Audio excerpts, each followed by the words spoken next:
uJesu Kristu uyinkosi, uyabusa inkosi enkazi masamani.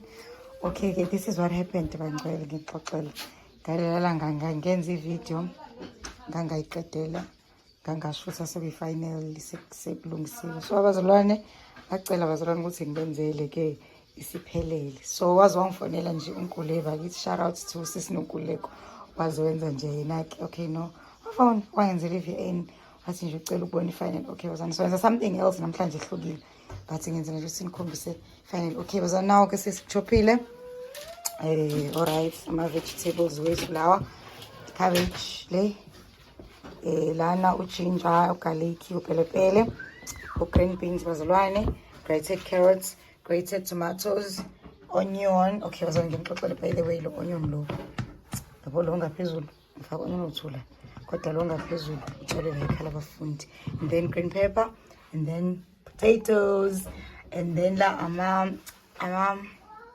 curry leaf mixed with mixed in mint, yeah, and then okay salad lincane, then le bazona ama herbs asishotsha like abafundi angazi noma ifinel, ngicabanga ukuthi finel igama lalo noma yini leli igama lalo sami, yini leli igama lalo time asazi noma time noma fresh time noma finel kodwa singacabanga ukuthi finel.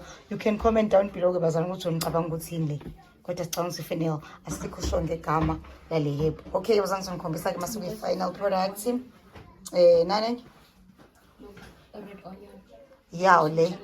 le red onion ngibazona lesitsholo loyikhoya lela ngaphezulu ngaphansi kwana lo mhlophe, yeah.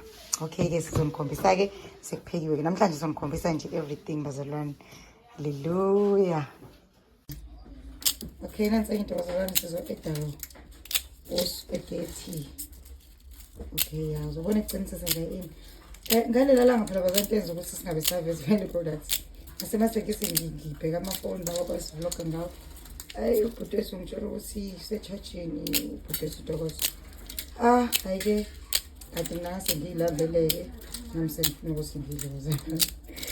Alright ke olive sami ishile wethu neso, yeah besemshile. Alright ke siyabonga.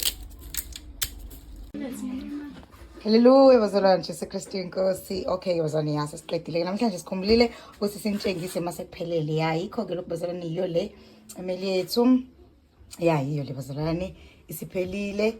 Eyibo yaphamanje lo. Okay ngicela ngibusiphoza bese clean. Ya yiyo le bazalwane egameni Jesu Kristu inkosi. Yabona ke lamaqanda bazalwane angicabangisa these days kade sifunda ngama-cherubim nomaserafi, so ngathi amehla ama-cherub lawo bazalwane, yabona mase kanje. Yeah yiyo bazalwane ngithu le, yeah this is it. Jesu Kristu inkosi. Bye-bye ke bazalwane, ayike, yeah siyabonga.